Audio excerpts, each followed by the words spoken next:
Boa noite, gente. Hoje aí a gente está aí para mais uma aula, né, do curso de interpretação da Bíblia e pregação, né? Interpretação e pregação bíblica. E hoje eu vou estar falando para vocês sobre um ponto que eu acho muito importante quando a gente começa a estudar a Bíblia. Por quê? É, Quando a gente ouve várias pessoas, né, pregando, você liga o rádio, liga a televisão, né? Tem sempre gente pregando. Algumas pessoas pregam bem, outros pregam mal, mas independente disso, todo mundo que prega, ele prega a partir de uma determinada abordagem, a partir de alguns princípios, de alguns métodos. E entender isso é importante. Por quê? Nós podemos ter abordagens diferentes e necessariamente não ter essa ideia de certo e errado, né? Mas são abordagens diferentes. O importante quando nós estamos estudando o texto bíblico é compreender que nós precisamos tirar a mensagem do texto, entender o texto, né?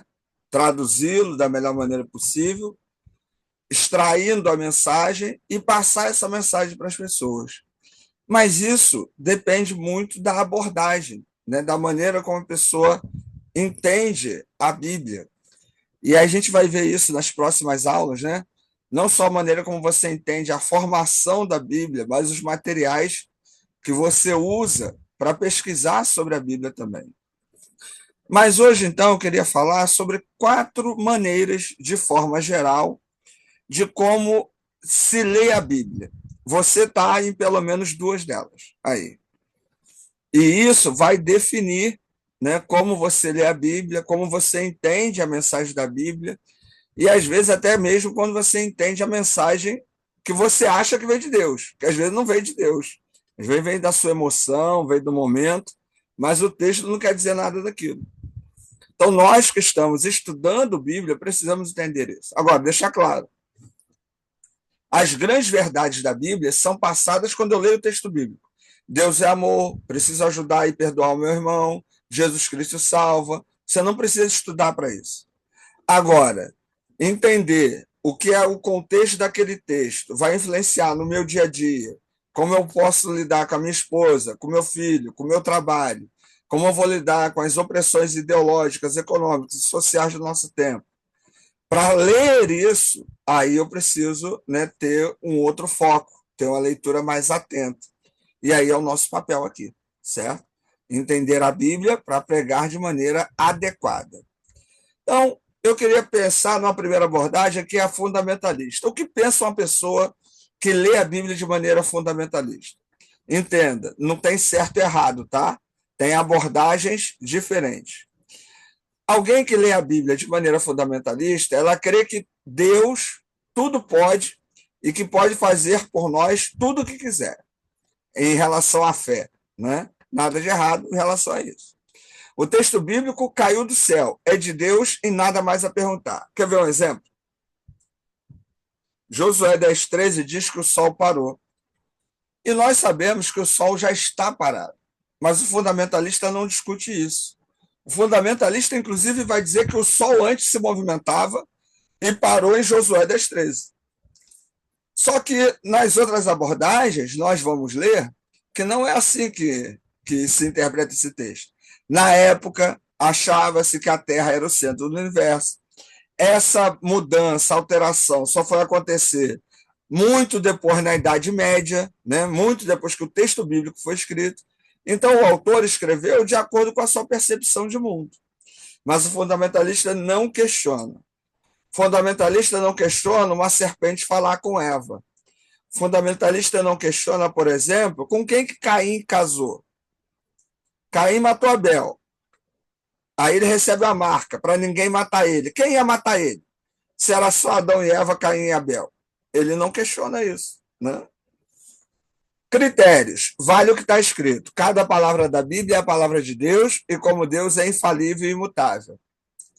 Vocês já me ouviram pregar, me ouvem, né, dando aula, e vocês já viram várias questões sobre tradução, né? Nós temos problemas de tradução.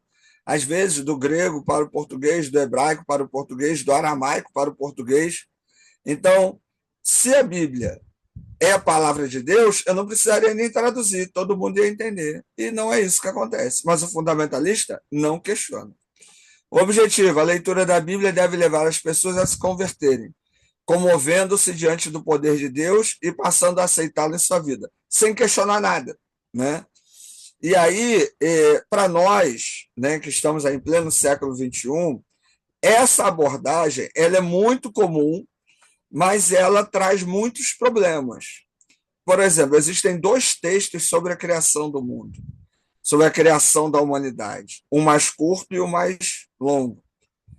Existem dois textos sobre o Sermão do Monte, com frases diferentes.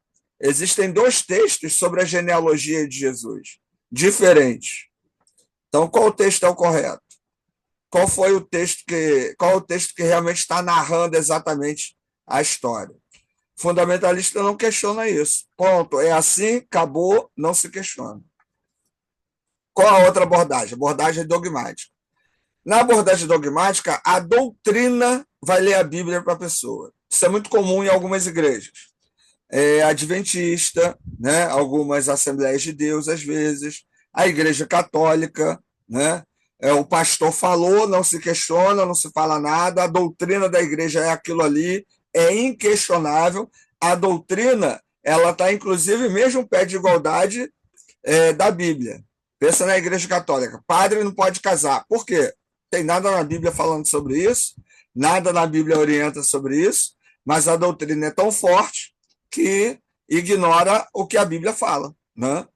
Algumas doutrinas entendem que o batismo no Espírito Santo é falar em língua, e a Bíblia não fala sobre isso, né? Não liga o batismo no Espírito Santo com falar em língua em lugar nenhum, mas algumas doutrinas interpretam dessa maneira e acaba isso sendo padrão para essas perspectivas pentecostais mais radicais.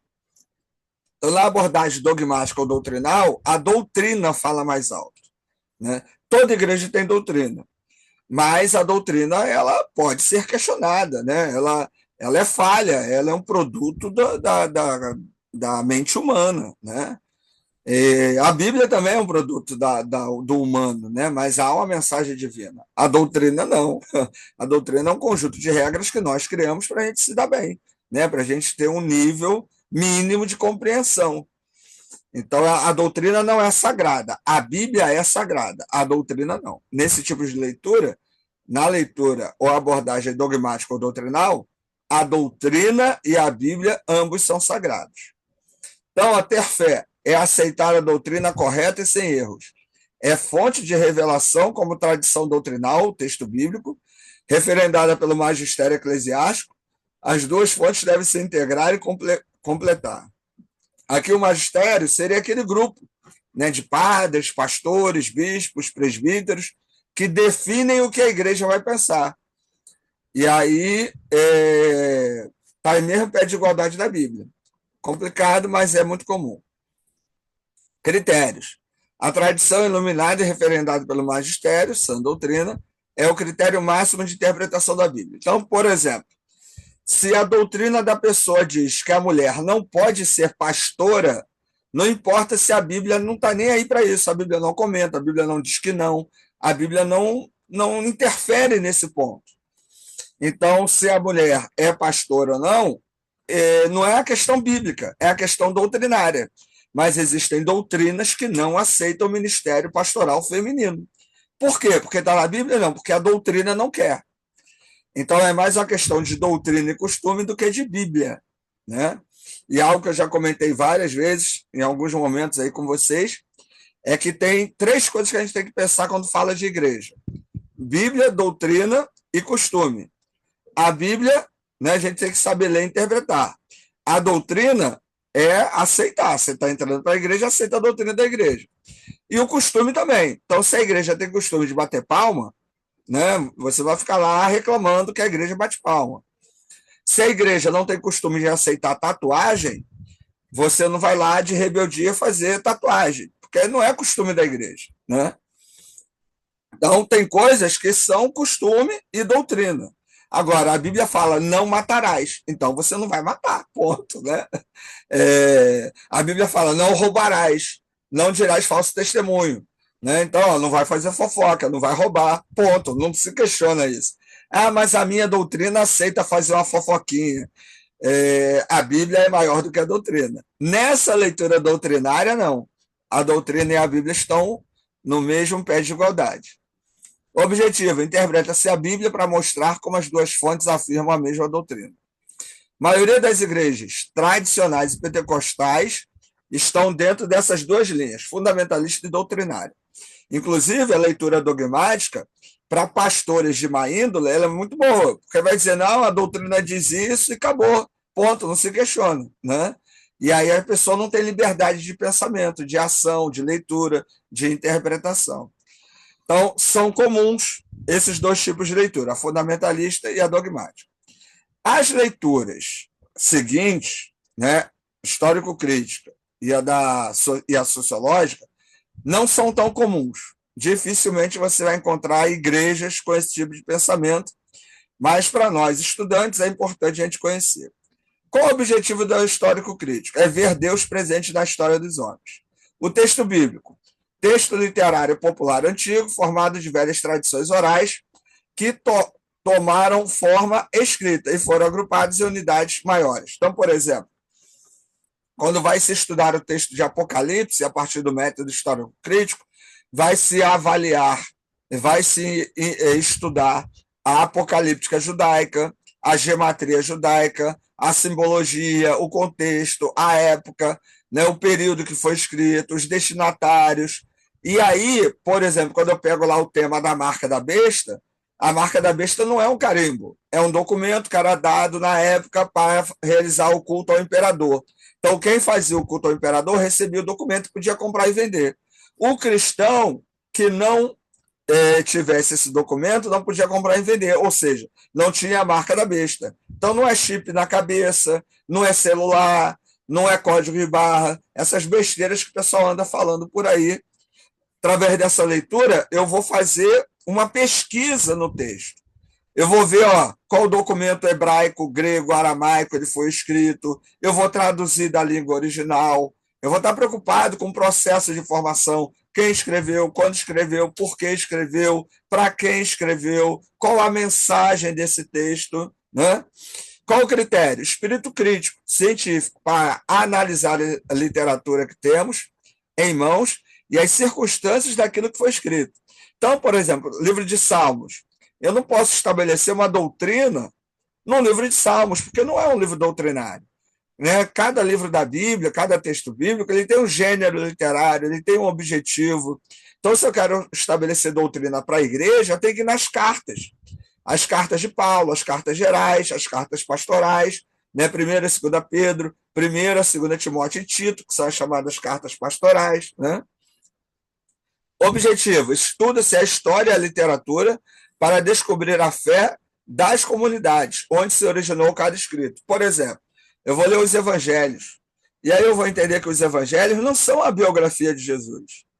Porque, ao ler os evangelhos, eu não tenho como saber se Jesus era uma criança mimada, obediente, se Jesus namorou, casou ou não. Né? Não está preocupado com isso. Os evangelhos é um tipo de texto que está preocupado em falar da missão de Jesus, e não a biografia de Jesus. Ah, mas eu quero saber mais da vida de Jesus. Não há como, né? Porque ninguém escreveu sobre isso. Tem os textos apócrifos, né, escritos depois do 2º século, que tentam, né, traçar alguma coisa sobre isso, mas não são confiáveis. Então, nesse método histórico-crítico, você vai pesquisar o texto, você vai criticar na ideia de pesquisar, né, de analisar, avaliar, fazer o máximo de pesquisa possível. E aí, por exemplo, depois eu vou mostrar isso. Aqui tem a Bíblia hebraica, né? E aí você vem aqui, no texto hebraico, por exemplo, aí você vai pegar ali isso aqui e traduzir. E aí tem o texto grego, esse aí é o Novo Testamento. Vai mostrar aqui só. Né? Você vai pegar isso aqui, vai ler, traduzir. Né? E aí, para isso, você tem dicionário. Né? O dicionário aqui, de grego. E aí eu vou pegar um dicionário desse, as ferramentas da internet, e aí também traduzir. E aí tem os comentários, as introduções. Isso aqui é a introdução ao Novo Testamento. A introdução ao Novo Testamento vai trazer um resumo, né, dos livros, quem escreveu, quando escreveu, qual a mensagem, qual o objetivo. E aí eu tenho um comentário bíblico, é o tipo de material que eu vou usar, né, que ele vai falar de cada livro especificamente. E aí fala dos versículos, tem comentário que é dividido versículo por versículo. Esse aqui é de Jó, ele é dividido por blocos de versículos, né? E aí a gente vai ter uma aula que eu vou explicar cada um desses materiais. Ó, livros de exegese, de hermenêutica, né? Que é o que a gente já falou antes.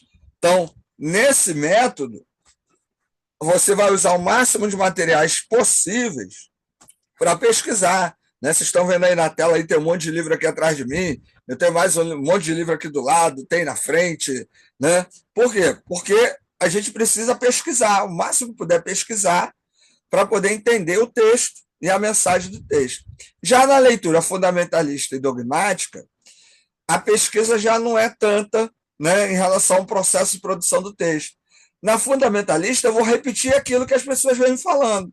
Na dogmática, é só copiar o que a tradição, o que a doutrina vai falando.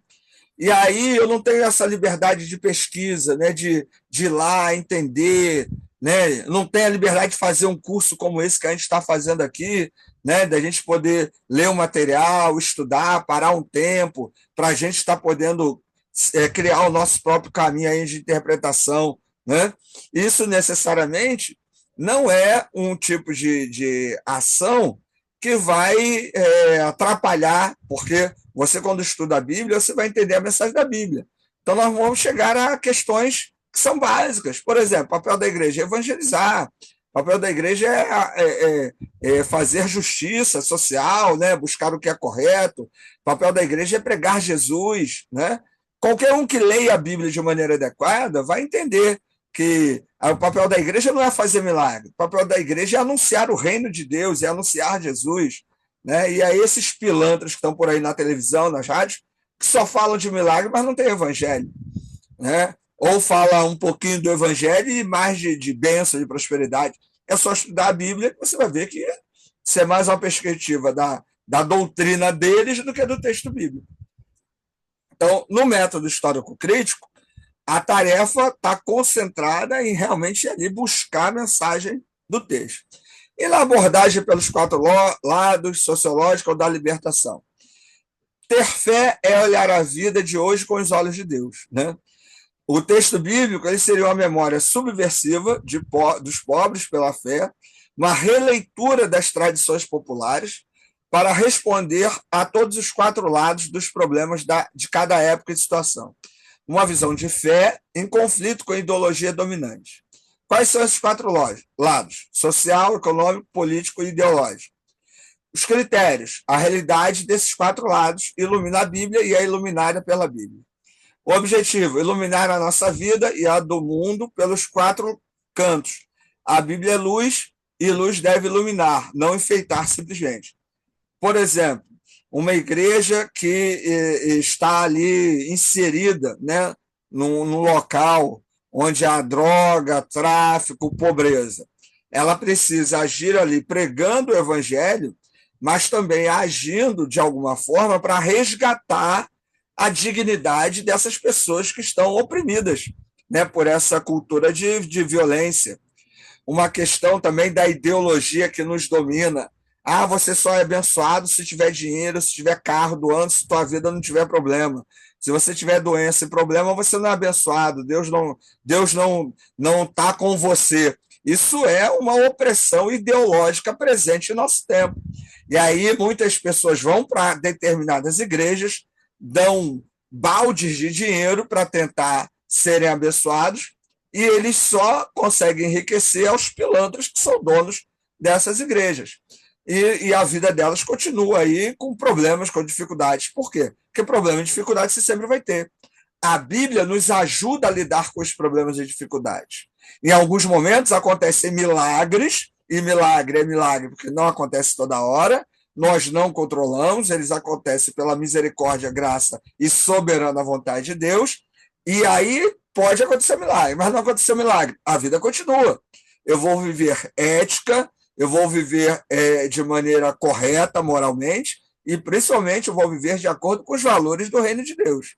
Então, essa abordagem ela vai ser libertadora, porque vai me fazer entender que o meu papel como cristão é ser alguém que faça diferença onde quer que eu esteja. Eu vou ser um marido melhor, uma mulher melhor, um filho melhor, um empresário melhor, um dono de loja melhor, eu vou ser um funcionário melhor, um estudante melhor, um professor, uma professora melhor. Por quê? Porque eu sou luz. E aí, onde há conflito, eu vou ser um agente da paz. E aí, onde há opressão, eu vou ser um agente da liberdade. E aí, onde há ideologias que oprimem, que trazem dor, eu vou ser um agente de libertação, né? Através dessa mensagem do Evangelho. Por exemplo, né, nessa abordagem, quando eu leio lá as bem-aventuranças de Lucas e Mateus, Lucas vai dizer, bem-aventurados os pobres. E os pobres ali é quem não tem dinheiro, é o cara socialmente, economicamente falido, marginalizado, está à margem. Marginalizado não é o bandido, não, né? Mas é aquele que está à margem da sociedade, está ao lado. Então, o reino de Deus é para ele. A palavra é para ele também, não é só para o rico. Então, Deus está também com o pobre. Deus está com você que está com o nome no Serasa. Deus está com você que tem uma vida cheia de boleto, né? Por quê? Porque Deus é um Deus de todos. Então, nessa abordagem, eu vou ler um texto e entender que ele inclui a todos. Né? Lá o texto de Marcos 10, 45, 10, 40, né? Por aí, em que Jesus vai dizer que ele veio servir. Né? E ali o verbo ali é o diaconel, é aquele que veio servir a outro, ele não veio ser servido.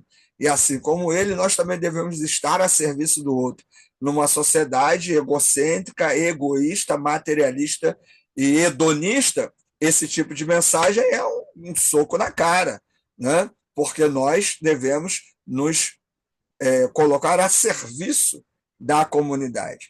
Então, essas duas últimas, a leitura histórico-crítica e a sociológica, elas são leituras que não são muito comuns na maioria das igrejas, mas são leituras presentes, né, na forma como se lê o texto bíblico. Então, de maneira geral, as pessoas leem a Bíblia dessas 4 formas. A maioria das pessoas estão nas 2 primeiras. Poucas pessoas estão nas 2 últimas. Né? Eu me enquadro nas 2 últimas. A maioria das pessoas está nas 2 primeiras, mas lembrando, não tem certo e errado, são abordagens diferentes. Todas elas têm as suas, seu lado bom e o seu lado ruim. Por quê? Isso são formas como lemos o texto bíblico. Então, por exemplo, ao falar de Adão e Eva, na leitura fundamentalista dogmática, Adão e Eva existiu, Caim e Abel existiram, e aconteceu exatamente como está escrito lá em Gênesis. Na leitura histórico-crítica, Adão e Eva, Caim e Abel fazem parte de um texto mitológico, derivado de textos muito mais antigos, 3.000 anos mais antigos do que eles. Por exemplo, a epopeia de Enuma-Elish e a epopeia de Gilgamesh. E os textos sobre Adão e Eva, Caim e Abel, foram escritos durante o exílio babilônico e não por Moisés, né? Como a leitura fundamentalista dogmática entenderia. E aí a gente tem só um detalhe. Muda um pouco a mensagem, vai mudar. Porque na leitura fundamentalista é provar que Deus criou o mundo em 6 dias e descansou no 7º. E criou exatamente daquela maneira. Na leitura histórico-crítica, a ideia é provar que Deus criou, não necessariamente como criou. Porque não dá para provar como Deus criou, mas dá para provar que foi Deus quem criou, e não os deuses persas e babilônicos. Então, é uma defesa da fé no Deus judaico, o Deus que criou todas as coisas. Então, nessa aula, nessa nossa conversa hoje, eu queria introduzir isso, né? Eu queria entender que você, gostaria que você compreendesse o seguinte: cada pessoa que você ouve pregando, ela está dentro de alguma dessas abordagens aqui. As 2 primeiras andam juntas e as 2 últimas andam juntas. Não dá para a pessoa ser fundamentalista e ler de maneira sociológica. Não tem como. Não dá para a pessoa ser dogmática e histórico-crítica. Ou eu sou histórico-crítica e sociológica, né, posso ler os dois juntos, ou sou fundamentalista e dogmática, né, e aí eu posso ler os dois juntos. Ah, Ricardo, qual é que eu sou, qual é que eu escolho? Não é meu papel dizer o que você tem que escolher. Meu papel é te ensinar a pesquisar a Bíblia. E aí, cada livro que você vai ler, ele vai estar dentro de uma leitura, de uma perspectiva dessa. Então, por isso que eu estou apresentando isso hoje. Por quê? Aí você chega assim, eu vou comprar um livro do Silas Malafaia. Não recomendo, e não é bom. Mas qual é a leitura do Silas Malafaia? É dogmática. Ele faz a leitura dentro da doutrina dele. E se você não é da doutrina do Silas Malafaia, aí fica ruim você ler, né? Se você não é da Assembleia de Deus, se você não é presbiteriano, não adianta o Hernandes Dias Lopes, né? Até que eu saiba, é uma pessoa correta, né? Não fala, tem a doutrina dele lá, a perspectiva dele, mas nada assim, né, que chegue aí ao limite, né, dos pilantras aí, mas ele é presbiteriano, né? Ele acredita na predestinação. Então, os livros dele, querendo ou não, vão estar seguindo a doutrina dele. Então, é importante você entender que, apesar do Hernandes Dias Lopes ser uma pessoa correta, né, direita, ele vai escrever e vai pregar de acordo com a doutrina dele. Né? Augusto Nicodemos, né, também, né, que é presbiteriano. Então, né, são pessoas que até então nunca apareceu nada de errado, mas eles têm uma doutrina. E outros pastores, né, outros escritores que você leia aí, é importante você primeiro pensar, poxa, que doutrina ele segue? Qual é a abordagem dele? Se você pega um autor ligado aos métodos histórico-críticos, são autores que já não estão ligados à doutrina, à igreja, está mais preocupado com o texto, aí a coisa é mais fria. Aí o cara vai dizer assim, isso aqui no grego significa isso, isso e isso, ponto. Né? Naquela época era isso, isso e isso, ponto. Né? A abordagem de teologia da libertação. Né? Os teólogos da teologia da libertação geralmente vão fazer uma implicação mais sociológica, né? Vão jogar mais para a questão do apelo à justiça social. Então, sempre que você ouve alguém ligado à teologia da libertação, né, a perspectiva sociológica, está sempre desafiando a comunidade, os crentes, a trabalharem pela justiça social, né, pelo bem comum. E aí vão ler o texto dessa maneira. E aí, quer dizer, cada autor, cada livro vai ter a sua perspectiva, vai ter o seu objetivo.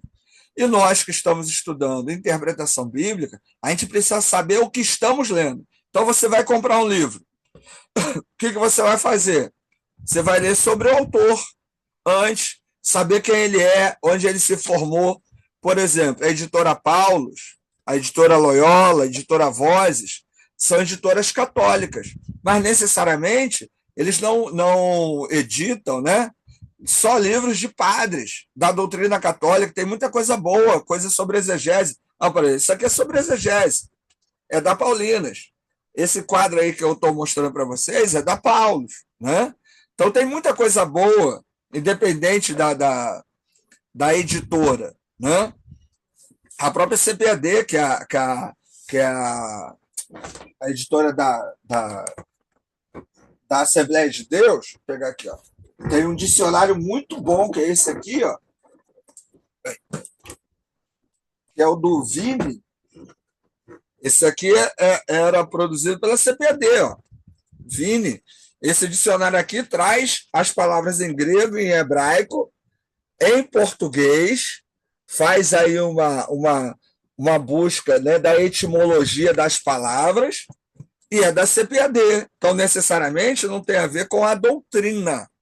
Então, é importante para nós, estudantes, né, sabermos o que estamos lendo. Então, quando você vai ouvir alguém na rádio, essas rádios aí, El Shaddai não, 93, Melodia, qualquer rádio evangélica aí, elas vão estar o quê? Dentro da perspectiva fundamentalista doutrinária. Esses debates, né, das rádios. que não ajuda em nada o debate. Vai estar dentro da perspectiva doutrinária, o fundamentalista, e cada um vai estar dando a sua linha. Né? Se chega ao final, ninguém sabe nada, porque é debate. Né? Cada um está ali falando a partir da sua doutrina. Agora, você vai ouvir um debate, né, de pastores batistas ou de pastores presbiterianos, né? Ou você vai ouvir um debate de um seminário, né? E aí cada um vai ter a sua linha, cada um vai ter a sua doutrina, cada um vai ter a sua perspectiva. Em algo assim mais ligado à questão acadêmica, às vezes, aí você pode ter pastores de várias linhas, com várias opções, mas num debate, geralmente, cada um fala a sua ideia, né? Ninguém eu vou tirar a minha ideia e vou concordar com a do outro, né? Por isso que nós precisamos saber o que estamos lendo e o que estamos ouvindo. Então, temos aí essas 4 abordagens: fundamentalista e dogmática, histórico-crítica e sociológica. Quando você ouve um pregador, pensa bem, né? Se você consegue identificar aí um exercício aí para a semana aí, né? Você, de repente, ouve rádio, ouve podcast, ouve, né, o Instagram. Tenta ver se você consegue identificar os pregadores que você ouvia aí durante a semana.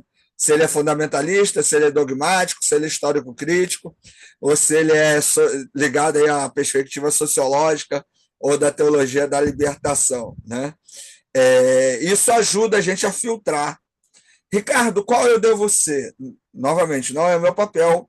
Meu papel é te mostrar que, ao ler a Bíblia, não tem só uma forma de se ler a Bíblia. Então, numa igreja, por exemplo, numa igreja, você vai ter várias pessoas lendo a Bíblia de várias maneiras. O que não podemos discordar são das verdades universais. Jesus Cristo salva, não podemos ter o pecado como algo comum, né? Não pode ter fofoca, não pode ter mentira, temos que ajudar os necessitados, temos que ter compromisso com o reino, temos que buscar a santidade. Isso são verdades universais. Você não precisa fazer seminário, não precisa ler no grego e no hebraico para isso. Mas, quando vamos estudar, debater, a gente vai ter ideias diferentes. Né? E aí, chega o meu ponto, que a gente precisa estar sempre atento. Independente de qual seja a sua abordagem, leia, se prepare, busque, né? Junte o material, leia, né? Fundamente. Não dá para a gente, como estudante da Bíblia, dizer assim: o texto significa isso porque é isso. Foi Deus que me falou. Para o estudante não funciona dessa maneira. Deus fala com a gente de várias maneiras. Mas, se você não tiver nada para ser usado, lembrando, nada vai ser usado. Então, não adianta você querer entender a mensagem do livro de Ezequiel se você não consegue entender a simbologia de Ezequiel. Mas eu quero pregar em Ezequiel. Vai estudar. Eu quero pregar em Ezequiel, mas não sei nada. Não prega, prega no outro livro que você saiba alguma coisa. Mas eu não sei nada sobre livro nenhum. Então não prega. Ué. Vai estudar primeiro para pregar. Né? A gente está aqui justamente para isso, para ter aí o caminho das pedras. Né? Não vamos esgotar, obviamente, o assunto, mas a gente está aqui para o caminho das pedras, para a gente saber os passos que cada um de vocês vão estar seguindo para estar sabendo como montar uma mensagem, como fazer a sua pesquisa bíblica. Então, hoje é isso, gente. 4 abordagens de leitura da Bíblia. Quando você estiver me ouvindo na igreja, você lembre-se aí dessas 4 abordagens. Eu estou dentro das 2 últimas, histórico-crítica ou sociológica. Né? Outros pregadores tentam identificar, né? Ver se você consegue identificar aí, né? Seja lá na igreja, seja fora da igreja, e é legal que isso vai ajudando a gente a compreender esse processo, né, de interpretação do texto bíblico. Tá certo, gente? Então é isso. Vou mandar essa tabela para vocês lá no grupo, e qualquer dúvida, me fale aí. Numa outra aula, a gente vai mostrar esses materiais, né, para o vídeo não ficar muito longo. Domingo eu não pude estar na igreja, né? Passei boa parte do final de semana com a minha filha no hospital. Hoje ela está melhor, está se recuperando, mas próximo domingo, se Deus quiser, a gente vai estar junto aí. Mas qualquer coisa aí, só mandar pergunta aí para a gente aí. Valeu? Boa semana, boa noite, boa madrugada, né? Bom dia, boa tarde, não sei a hora que você vai ver o vídeo. Então é isso, gente. Valeu, abraço.